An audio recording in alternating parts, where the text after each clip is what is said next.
Vámonos inmediatamente a nuestra sección de historia, nuestro maestro Fabián. ¿Cómo estás, muñeco? Muy bien, Ceci, muchas gracias. Bien, aquí ya empezando las fiestas de Navidad, las últimas fiestas del año.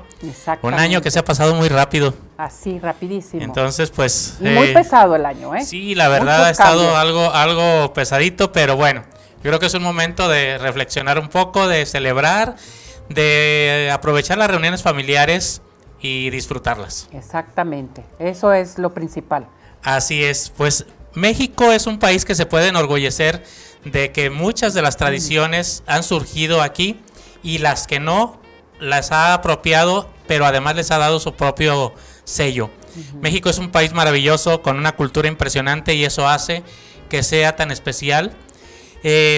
Y algunas de las tradiciones navideñas, por ejemplo, el árbol de Navidad, ese no surgió aquí, viene de Europa, sobre todo los países nórdicos, en donde se cortaba un árbol para simbolizar el Yggdrasil, el árbol del universo, en donde en la parte superior estaba Asgard, que era la morada de los dioses, y en la parte de abajo el Helheim, o el infierno, el de los dioses del inframundo.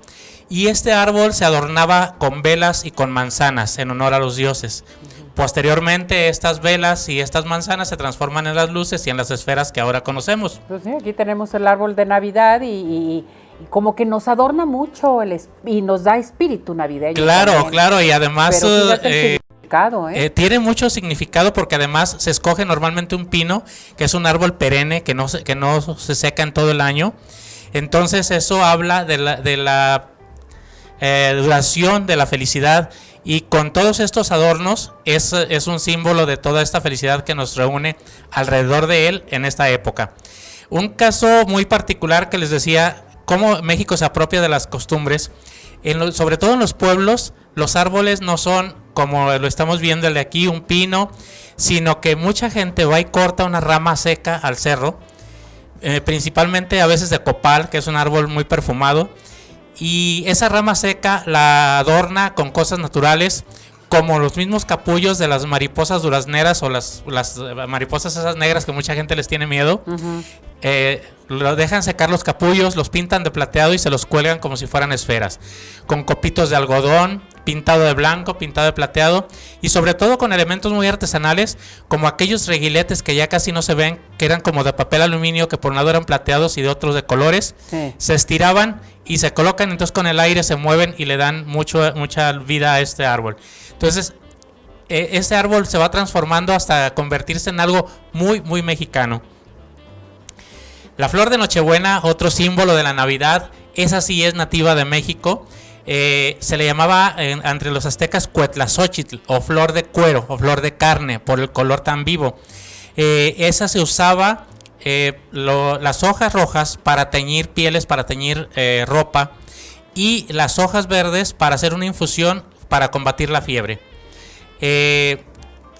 Como se daba en esta época, era una de las ofrendas para ofrecer a Huitzilopochtli, que en esta época también se celebraba su nacimiento.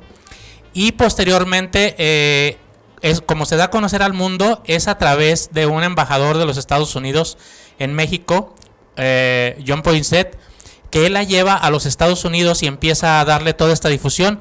Y de hecho él trata de que la planta se llame Poinsettia pulcherrima, aunque después se le cambia el nombre y lleva otro nombre, ya no se le quita lo de Poinsett y ya se le conoce como nada más pulcherrima. ¿Por qué pulcherrima?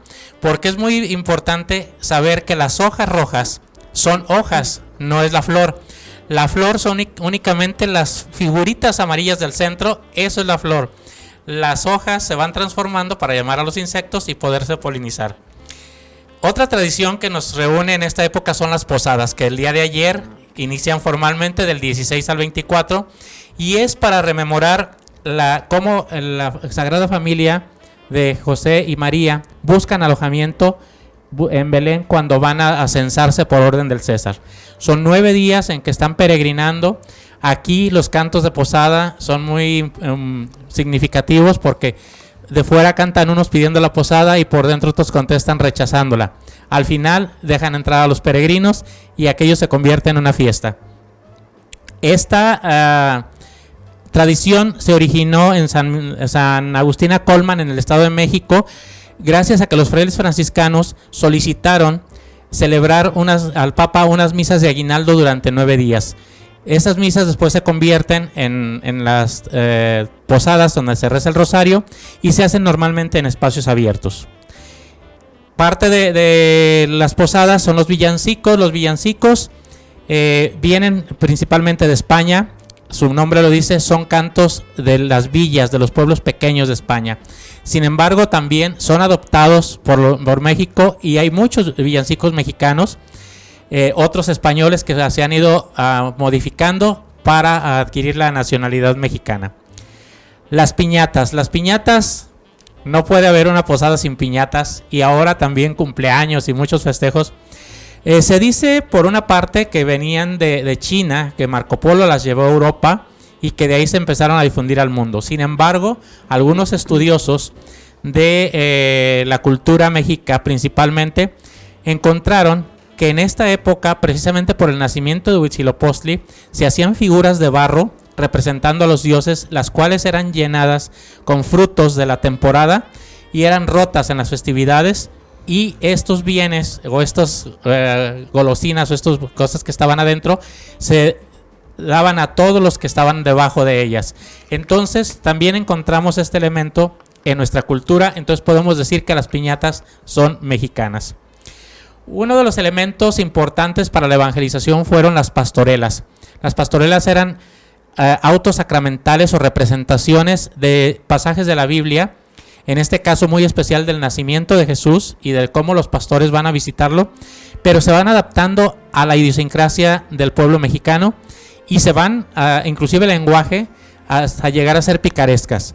Es un medio de evangelización muy importante y se va regando por todo el territorio. Inclusive todavía en algunos pueblos hay gente que ha escrito pastorelas, sobre todo gente anciana, y por ahí se conservan algunas pastorelas muy hermosas del siglo XVII, XVIII, que la gente ha guardado como una tradición. Y por otra parte, los nacimientos también fue una herramienta de evangelización, ya que era una forma muy fácil de representar el nacimiento de Jesús. Esta tradición surge con San Francisco en Italia, pero los frailes franciscanos la traen a la Nueva España y la representan también, sobre todo aprovechando la habilidad artesanal de los indígenas. Pero no solo el nacimiento, sino llegaron momentos en que se representaba toda la historia de la salvación, desde Adán y Eva, y todavía lo encontramos en algunos pueblos, en algunas iglesias de pueblo, desde Adán y Eva hasta la resurrección de Jesús, todo representando en figuras de barro pequeñas y con toda una escenografía que nos dan idea de esos pasajes bíblicos.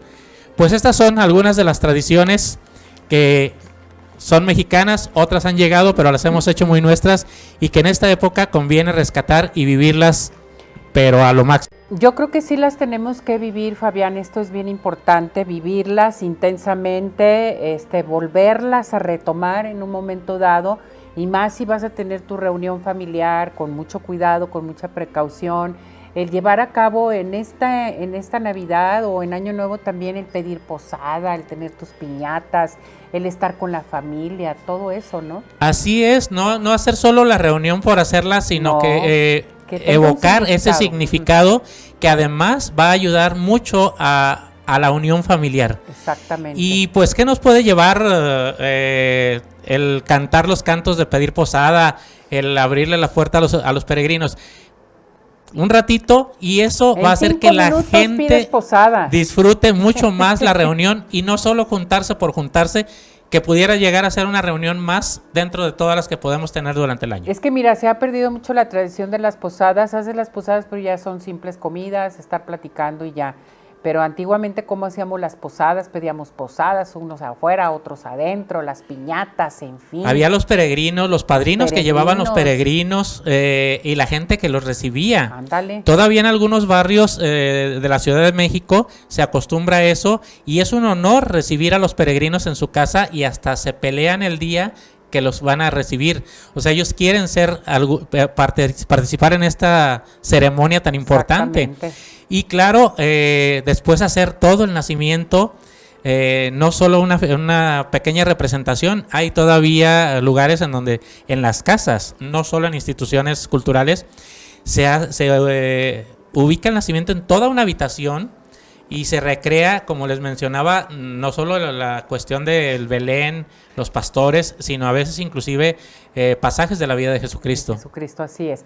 Fabián, si necesitamos saber más de ti, platicar, en fin, ¿dónde te encontramos? Estamos en difusión cultural del Ayuntamiento de Guadalajara, en el Facebook de Cultura Guadalajara, ahí estamos a sus órdenes, o en el correo ffabogdl@gmail.com. Gracias, Fabián. Al contrario, un gusto como siempre. Cuídate mucho. Felices fiestas. Felices navideñas. fiestas a todos. Gracias, que estés muy bien.